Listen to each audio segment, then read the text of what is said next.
We're introducing our new Starry Nights block sets where you can create all of the Starry Nights quilt 2 blocks at a time.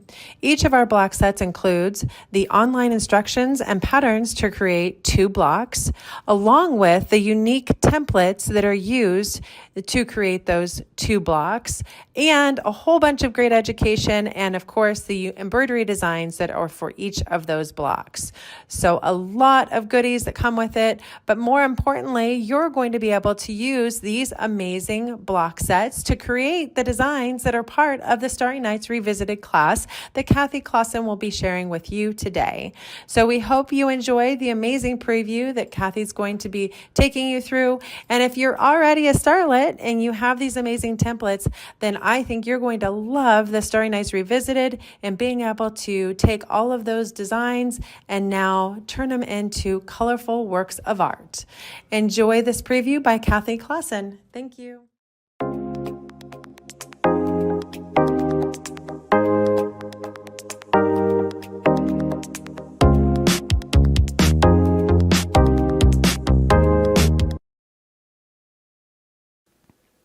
Hi, welcome to my happy place. I'm Kathy Clawson, promoted instructor for Sew Steady and Westalee templates.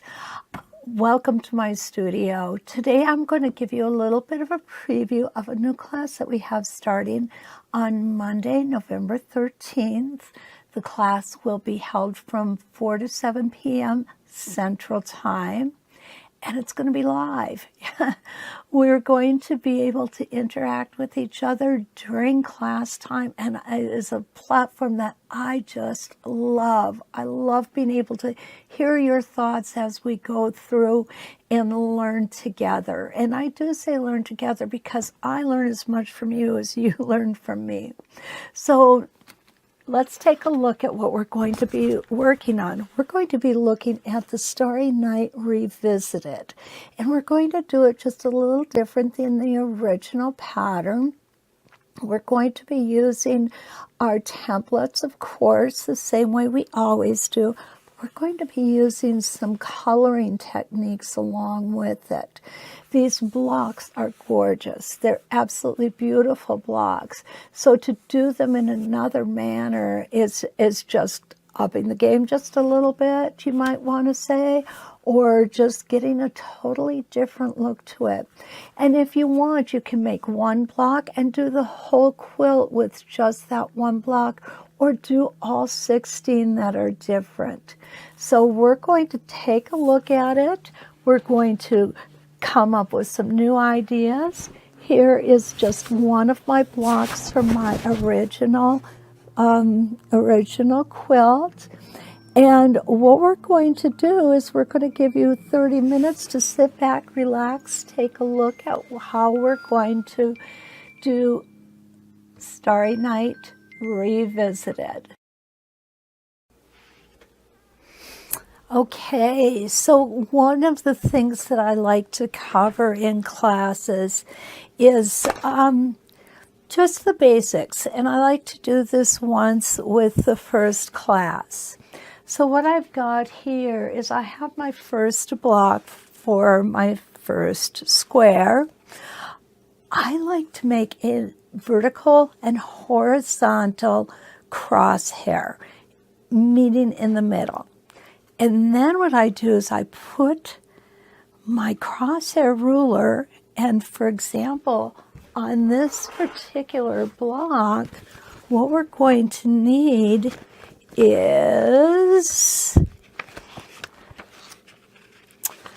I do believe it's 16, yep. We're going to need 16 rotations. And our book is set up to tell us how many rotations we're going to need for our block number, what it looks like, and I'm going to be going into that in more detail. So I'm just going to go ahead and I'm going to make those 16 rotations. And what I like to do as well is I do like to extend them out a little bit on blocks that are a little larger like this one. Now, if you did get the Starry Night set from the beginning, you already have a 16-point crosshair ruler. How awesome is that?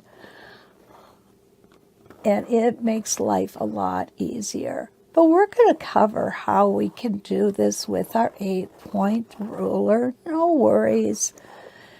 And we're going to get from point A to point B with no problem. I also am going to cover how I like to extend these lines out just a little bit. They're very easy to extend out. We just take a ruler, line it up, and off we go with them. Okay, so that is the first thing I like to cover. And next, what I like to do is I like to go over with you and just show you a little bit about setting your foot height, making sure that's correct, making sure your tension is correct. And we're going to go through all of that with our project. I like to assume that you guys already know all that stuff, but just in case we have some new beginners in, we don't want to leave them out. So what I'm going to do next is I'm going to go ahead and I am going to get to the machine and pull the directions out and show you a little bit about how the process will work. So just hang on and we'll be right back. Now that we have our block fully marked, I'm going to bring it to the sewing machine. And what I'm going to do is I'm going to make sure that I set my foot height correctly for the block. And I'm going to be using a little different type batting with this particular project. So you're going to get to see how this works as well. I will be using wool batting, and it's going to give us a different loft and it's going to give us a different look. There's so many battings out there and we can use many of them to achieve different looks. So I'm kind of glad that we're going to be able to introduce that here. The other thing we're going to do is we're going to make sure that we have our tension set correctly. We're going to test that out beforehand and make sure that our foot is at the correct height.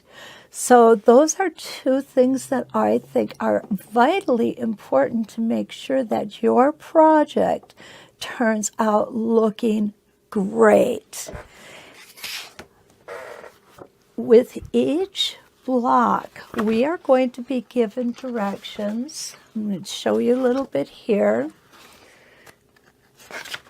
that we will be following. We're going to have our basics with the book.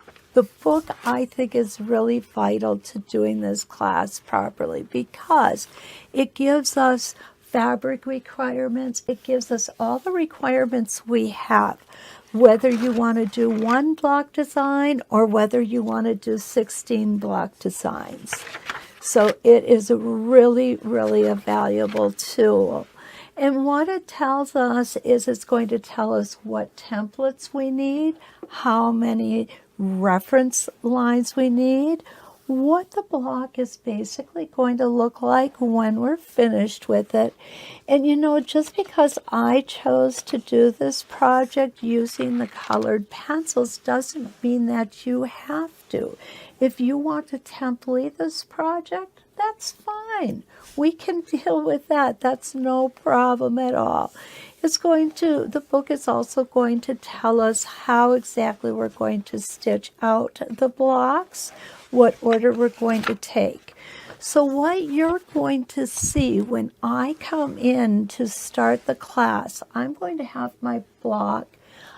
I'm going to have it stabilized, and with wool batting I need to stabilize it with stitching because it's a natural fiber or because it's wool. I'm not really sure. Spray basting doesn't work real well with it. And what my hope is that you'll have your first blocks stabilized, marked, and ready to go before class. It's going to help us save a lot of time in class. So then what you're going to see is I'm going to have part of the block all stitched out. And I'm going to give you a little preview of that in a minute. And then I'm going to have part of it actually colored in. So what you're going to see when you come into class is you're going to see me stitch out the rest of the block, which is going to definitely give you the idea of exactly what process we're going to use to do the stitching, because the Starry Night has several new processes that we haven't done before, and they are awesome because these processes have, I know, awakened in me thoughts of how I can use them with other templates to get new and awesome designs. So I'm going to go ahead. I want you to see that stitched out, and we are going to cover how to color things in, making sure that we remain our colors remain bright and the way they're supposed to, even following the washing of our project. What I have done is I have pulled out the 4 templates that I will be using for the number 1 block. One thing I want to note is that in the directions, Leonie West color-coded the templates.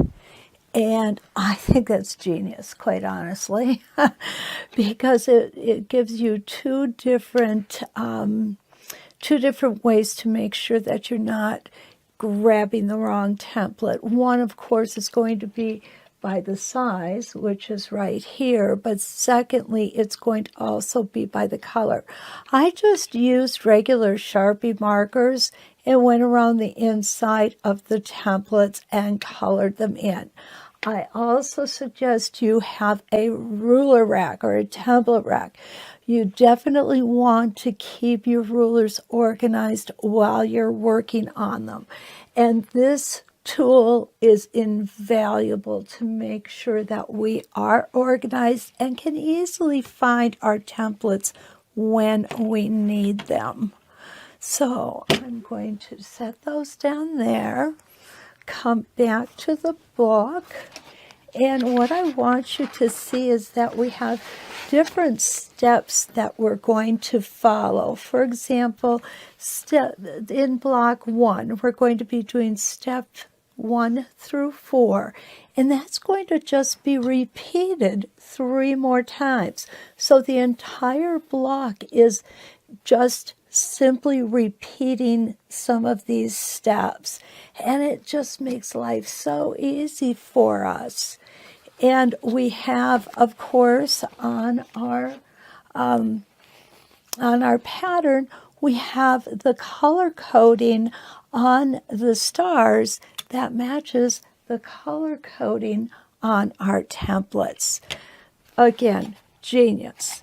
So let's take a look at how we're going to do these, because what we're going to do is we're not going to stitch out the entire star as we go through and do each reference line. So let's take a look here. Something else that's nice to note is on these templates, the larger templates, you actually have a ruler on the side of them, which really makes coming out and measuring out from the center very, very convenient. Now, I like to come in and number my lines. To me, this gives us just another way to ensure that we're going in the right direction and we're doing the right things. Okay, so I will go through and number these lines. So let's take a look at how we're going to stitch these out. the first thing I'm going to do is I'm going to take my 2.5-inch Starry Night, and I'm going to come out from the center 2.5 inches. So that is going to happen on line 1. And what I'm going to do is I'm going to turn it towards me so that it's much easier for you to see what I am doing. The first thing I'm going to do, of course, is I'm going to drop my foot. I'm going to pull my thread up in the center of the block and put my foot down and put my needle back down. So what I'm going to do is show you how we can mark out what I like to do to mark out to make sure I've got the right measurement. And the first measurement I need is 2.5 inches. So each one of these is 1/4 of an inch. So here's 1, here's 2, and here is 2.5. And I'm just going to go ahead and put an arrow there. All we need to do is hold our template down, line up both ends. I do very much like to make sure that I have a hold of that thread that's coming up from the bottom. I like to take a stitch in place before I get going, and that's absolutely personal. It's just the way I do it. Okay, we're going to come up, and now we've hit our 2.5-inch spot. So I'm going to pull out my 1.5-inch star, which is the red star. I love the needle channels. They are so nice. I'm going to line it up, and I'm only going to do half my star. I'm going to make sure to take an extra stitch here in the corners.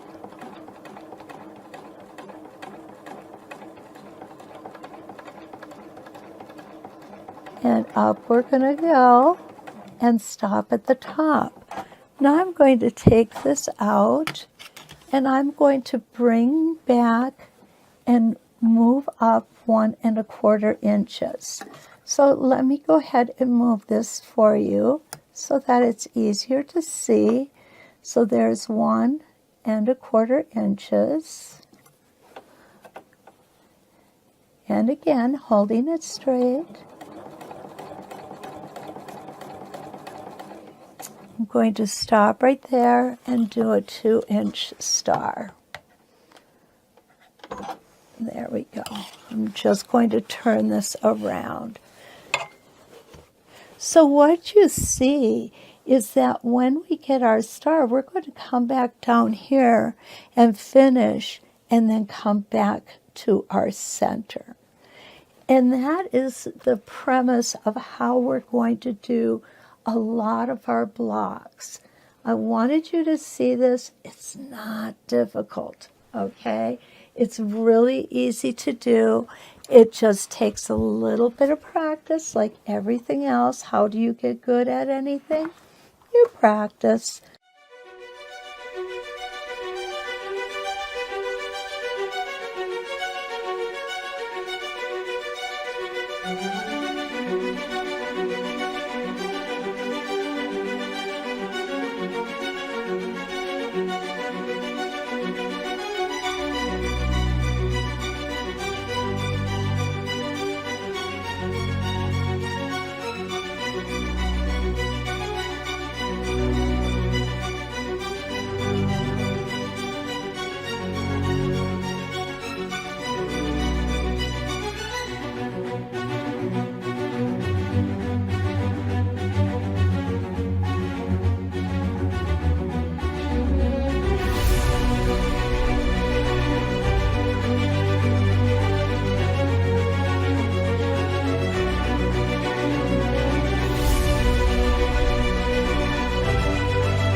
Okay, now that we have our design all done, what we want to do is we want to look at taking our designs and coloring them in. This is something a little different than we did originally with our Starry Night. And you can color them in with Derwent Inktense pencils, and you can use Prismacolor Professional pencils, other pencils also. The difference between the Derwent Inktense is that they really are an ink-based pencil. The other pencils are a pigment-based pencil. Say that 3 times real fast. Anyway, the Derwent seems to, you can lay down less pencil and get a more intense color with them. However, they all work the same. Now, what I'd like to do is show you just some different examples of how the pencils work.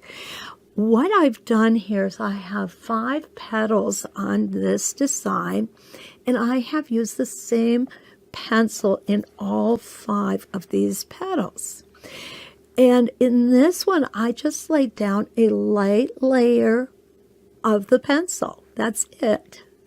In the second petal, what I did was a light layer, but I added a little more to one side to give it the effect of shading, and it really does shade it beautifully. The third petal, I laid down a lot of color. I went over it and over it and over it, and you can see the difference you get by laying down more color. The fourth petal, I actually dipped my pencil into a fabric medium that we're going to talk about in a second. And what that did was that, with very little effort, gave me a very dark, very intense color.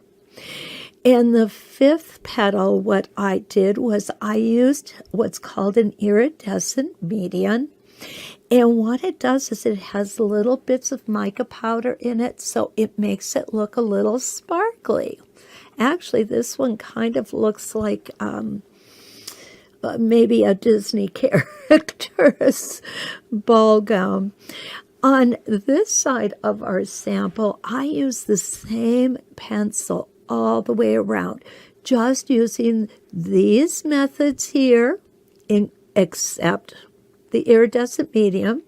On this middle one, I dipped my pencil in the medium, and here I just went darker. Here I did the same, a little bit of shading, the same as number 2, and here I did the first one.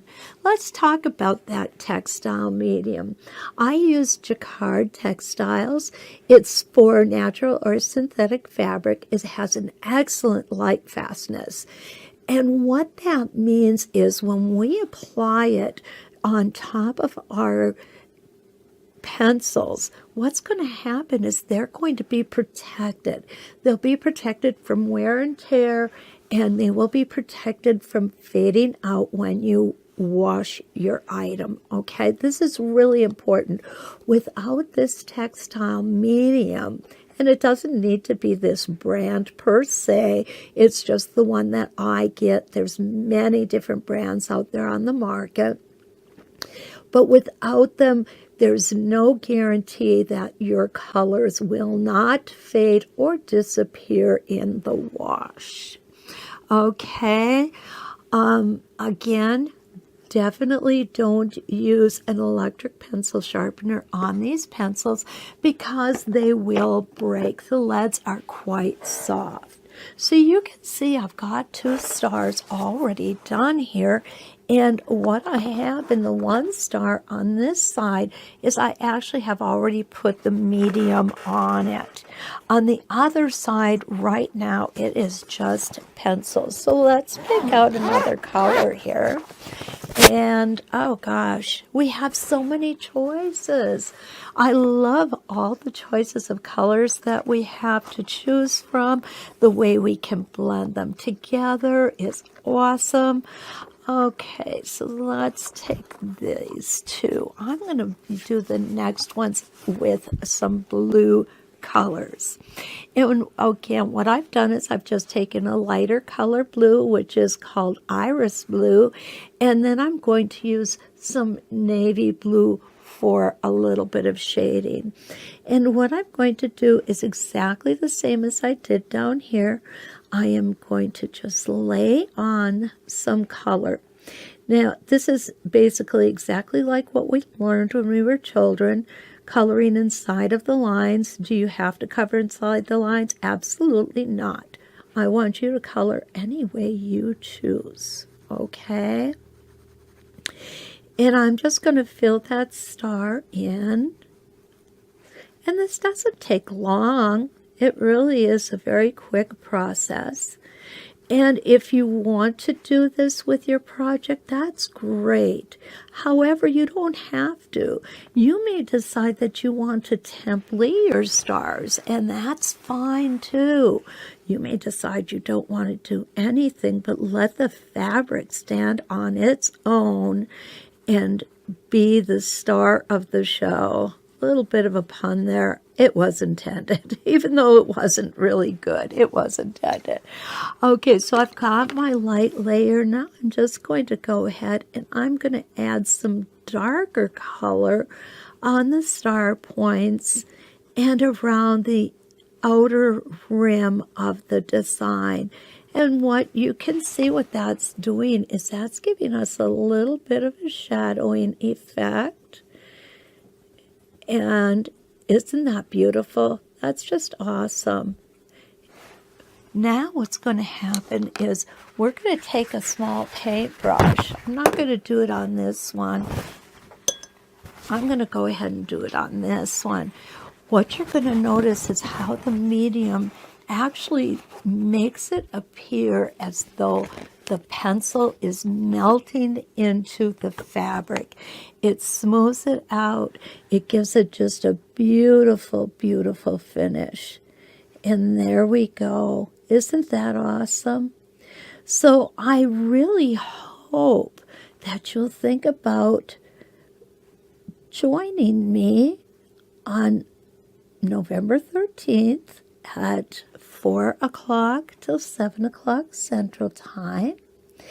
And while you're trying to get yourself all ready for this awesome class, Revisited, if you don't already have your Starry Night templates, you could go to sewsteady.com, type in Starry Night, and what you'll find there is you're going to find some template sets.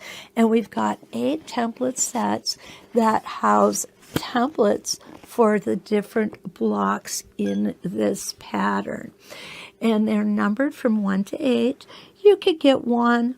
Maybe you only want one design and you want to color it in all different ways. You can do that.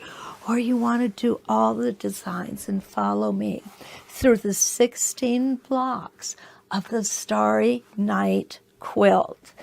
So I really look forward to seeing you at 4 o'clock Central Time on Monday, November